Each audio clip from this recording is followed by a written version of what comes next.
더불어민주당이 조희대 대법원장 관련 의혹을 부각하며 압박 강도를 더 높이고 있습니다. 국민의힘은 사법부에 대한 여권의 압박이 이재명 대통령 탄핵 사유라며 연일 맞불을 놓고 있습니다.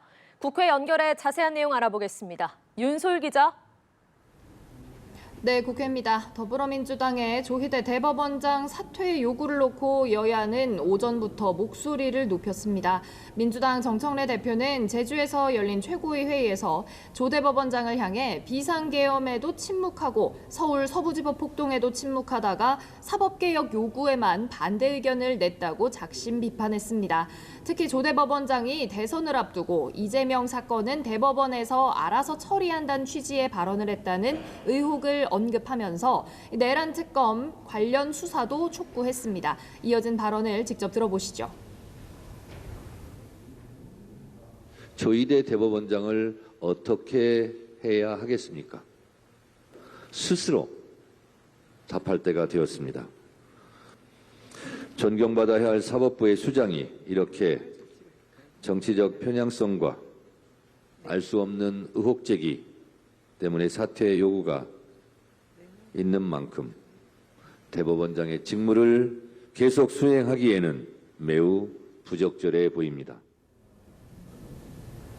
사실상 범여권으로 분류되는 조국 혁신당은 여기에서 더 나간 주장을 했는데요. 조국 비상대책위원장은 자업자득이라며 조희대 특검의 필요성을 강조하면서 탄핵 소추안까지 미리 준비해뒀다고 말했습니다. 반면 국민의힘은 조 대법원장 사퇴에 반대하는 건 물론 대여 공세 수위를 계속 끌어올리고 있습니다. 장동혁 대표는 오전 공개 발언을 통해 조희대 대법원장 사퇴 압박은 명백하게 반헌법적이라고 말했습니다. 또 대통령실도 원칙적으로 공감한다는 건 반헌법적이고 탄핵 사유까지 된다고 재차 강조하면서 부메랑이 이재명 대통령에게 돌아갈 거라고 경고했습니다. 이 발언도 직접 확인하시겠습니다. 근거 없는 그런 내용 하나를 가지고 결국 비틀어서 대법원장의 사퇴까지 몰고 가는 이런 저열한 방식이 늘 민주당이 쓰는 방식입니다. 저는 그 부분에 대해서는 국민들께서 지켜보고 계시고 결국 그 부메랑은 더불어민주당에게 그리고 이재명 대통령에게 돌아갈 것이라는 말씀을 드리겠습니다. 국민의힘에선 권성동 의원에 대한 구속영장이 발부된 것과 관련해서도 일제히 비판이 나왔는데요. 장 대표는 권 의원 구속 결정을 두고 민주당과 이재명 정권이 장기 집권 개헌으로 가기 위해 차근차근 밟아가고 있는 야당 말살이라고 주장했습니다. 반면 민주당 박수현 수석대변인은 법원의 구속 결정은 당연지사라며 법치주의 회복의 출발점이라고 평가했습니다. 네, 오늘은 국회 대정부 질문 사흘째 경제 분야가 진행되고 있죠.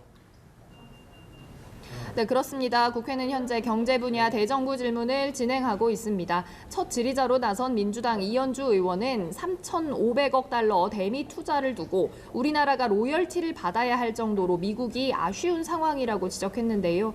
김정관 산업통상자원부 장관은 미 측과 계속 만나고 협상하는 과정에서 이해가 높아지고 있다며 인내심을 갖고 협상을 지켜봐 달라고 당부했습니다.